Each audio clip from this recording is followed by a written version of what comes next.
Here's a number that stopped me cold: 35.9%. That's the score an AI model got on a standard math reasoning benchmark, a test designed to measure whether a machine can actually think through a problem step by step. Not great, right? Now here's the second number: 88.8%. Same model, same benchmark, same underlying architecture. The only thing that changed: how that model was trained to distinguish good reasoning from bad. That is a fundamental rethinking of what it means to teach an AI to think without adding a single new neuron to the network. If that doesn't make you ask, wait, how is that even possible? Stick around, because that is exactly what we're going to unpack today. Welcome to MindCast, the show where we take the most complex ideas shaping our world and make them genuinely understandable without dumbing them down. I'm Will, and today's episode is one I've been genuinely excited to record.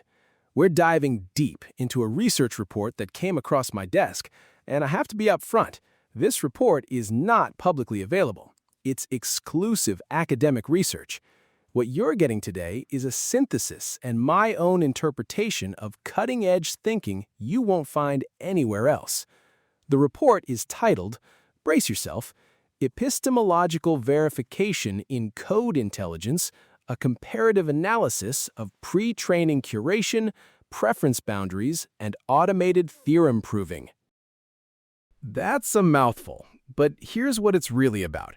How do we build AI systems that don't just generate plausible-sounding answers, but answers we can actually verify are correct? And the researchers' answer? Code. Code is the key. By the end of this episode, you'll understand three things: why programming languages have a unique epistemological advantage over human language, how researchers are solving the garbage-in, garbage-out problem with borderline astonishing results, and how AI is beginning to mathematically prove that code is correct. Let's go. Key Insight 1: the epistemological advantage of code. Let's start with the foundational idea, the philosophical core everything else in this report is built on. When you train an AI on human language, scraped from the internet, books, social media, you are training it on text that is, at best, approximately true. A Wikipedia article gets a fact slightly wrong. A Stack Overflow answer is outdated. A blog post confidently states something incorrect. The AI doesn't know the difference. It learns the patterns. And this is the root cause of hallucinations, when an AI confidently tells you something completely made up. It literally cannot tell the difference between a true statement and a false one. Here's where code enters the picture. Code exists in what researchers call a closed-world system. There is a final, objective arbiter of truth. You run the code. Either it compiles or it doesn't. Either the tests pass or they fail. There is no ambiguity. That is an extraordinary property for training an AI. Every training example can be verified. The universe of code has a built-in ground truth mechanism. And that changes everything. Now, Dr. Venkat Subramaniam, a respected software educator, calls AI, in its current form, an accelerated inference engine, not a thinking machine. An inference engine, extraordinarily good at pattern matching at superhuman speed, but not what we'd call thinking. His historical analogy: when the automobile was invented, people attached them to horse-drawn carriage bodies. It took decades before people designed cars as cars. We are in the horseless carriage phase of AI. From this, he offers 4 core guidelines for developers. Ideation over commitment. Use AI for brainstorming, but don't commit to its first answer. Verify. Guideline 2. Amplification of ignorance. AI makes a novice feel like an expert, and that's dangerous. If you can't recognize bad code, AI will generate it confidently, and you won't catch it. Guideline 3. Tooling over agency. Use AI as a tool, not an autonomous agent. Keep humans in the decision loop. Guideline 4. Evolution of the compiler. Future compilers won't just check syntax, they'll check intent, security, and logic. AI will be part of that evolution. One final point. The report uses the allegory of "who moved my cheese" for programmers. The cheese, the economic value of syntax knowledge, memorizing APIs, knowing which function to call, has moved. AI is very good at the syntax. If your value as a developer lives primarily there, that value is under pressure. The developers who thrive will be the ones who move toward higher-order thinking, system design, and problem framing. Key Insight 2. Solving garbage in, garbage out.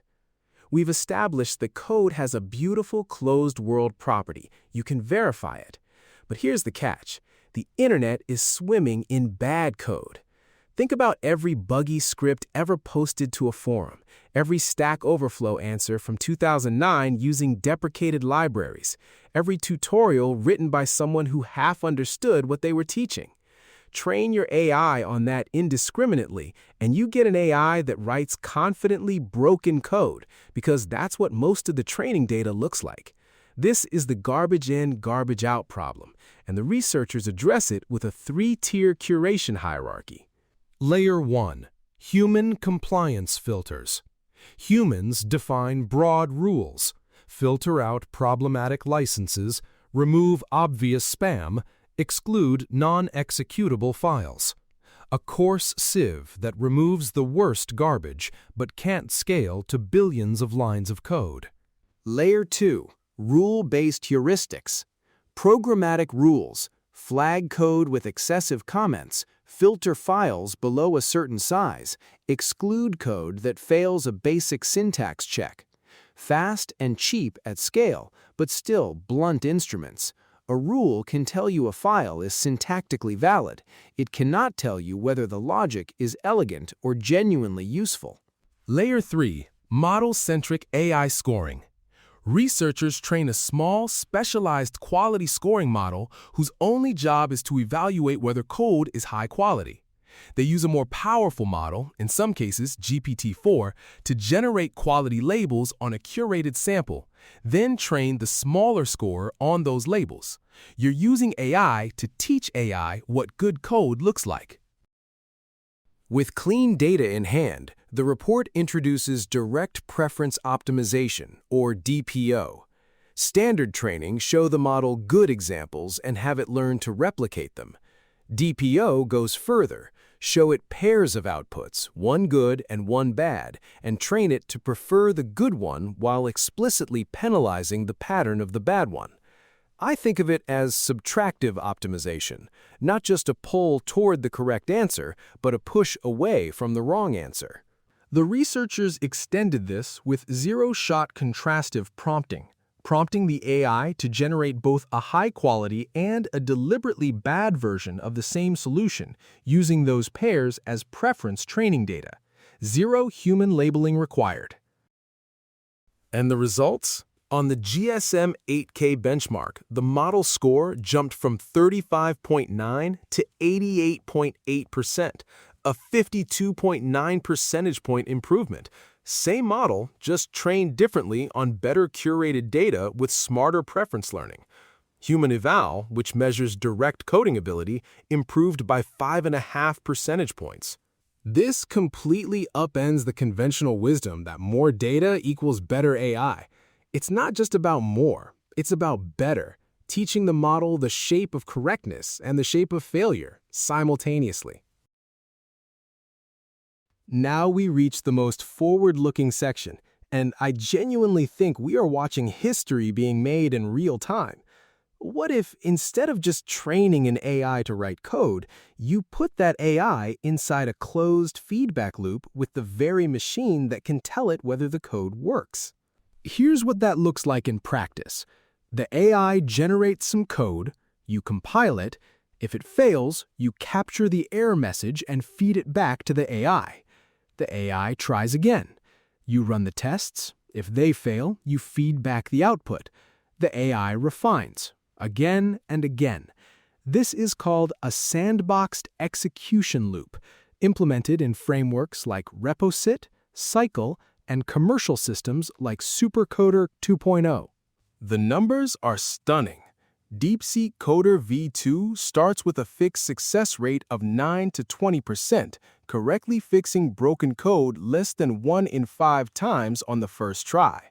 After 10 cycles in this refinement loop, that rate rises to over 99%, not through any change to the model itself, just through iterative self-correction within a verifiable environment. The closed-world property of code makes this possible. Nothing analogous exists for natural language. You can't compile an essay.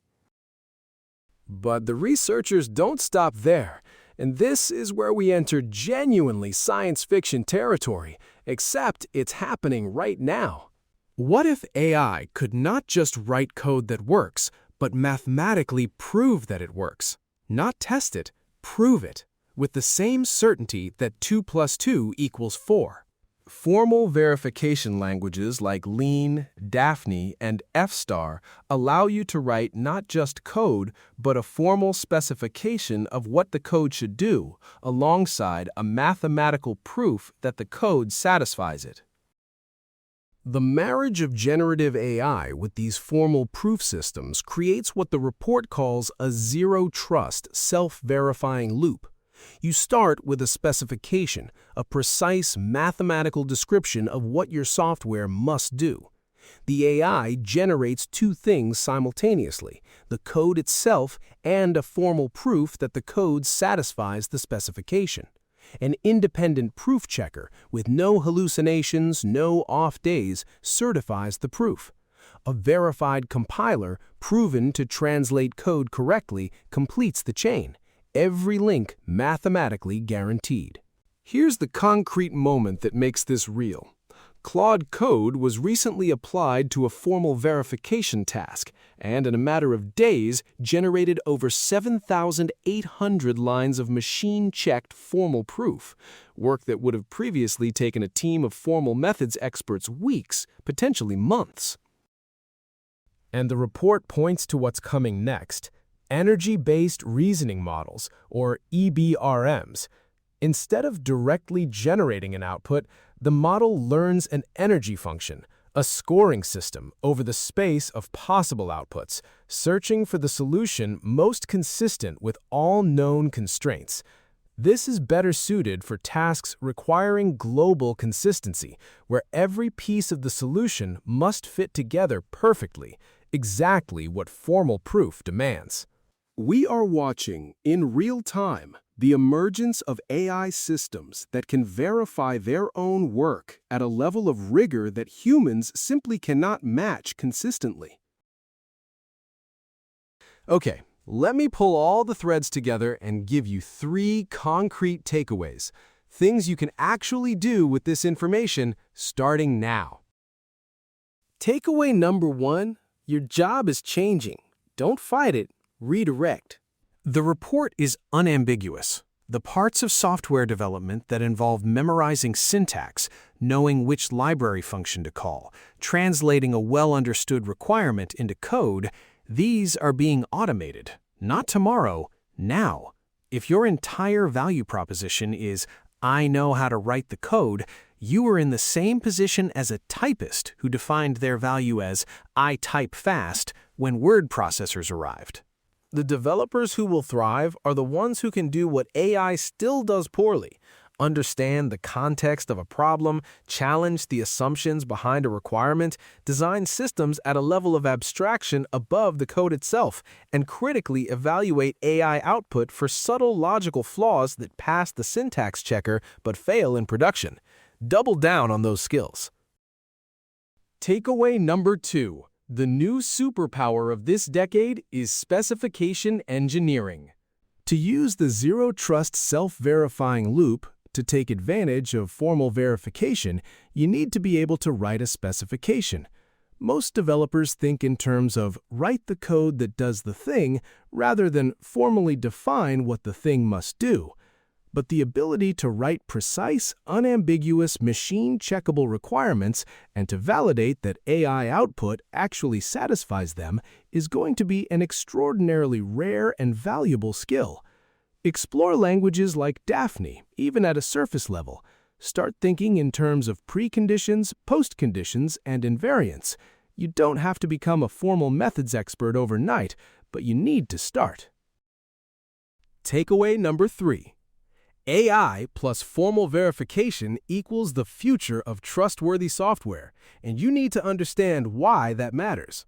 Think about the domains where software failure is catastrophic. Medical devices, financial systems executing trades worth hundreds of millions in microseconds, smart contracts on a blockchain where a bug causes an irreversible transfer that can never be undone, autonomous vehicles, air traffic control. In all of these domains, we tested it and it seemed fine is not acceptable, and yet that has been essentially the standard. The marriage of AI and formal verification changes that equation. For the first time, it is becoming feasible to build software in critical domains with mathematical certainty that it behaves as intended. Not probabilistic confidence, mathematical certainty. That is a paradigm shift, and the people who can bridge the gap between the AI tools and the mathematical frameworks will be essential. Let's bring it home. Today on MindCast, we took a deep dive into one of the most consequential questions in AI research. How do we build AI systems that don't just sound right, but are verifiably correct? We explored that question through the lens of code intelligence, the ideal laboratory for this work, precisely because code lives in a closed world where truth is testable. We started with the fundamental insight that code's binary nature gives AI a verifiable ground truth that natural language simply doesn't. We explored Dr. Venkat Subramaniam's warning that AI is an accelerated inference engine, not a replacement for human judgment, and his 4 guidelines for navigating this moment as a developer. We unpacked the 3-tiered data curation hierarchy and the elegant logic of direct preference optimization, teaching a model not just what good looks like, but what bad looks like and how to avoid it, producing that extraordinary jump from 35.9 to 88.8%.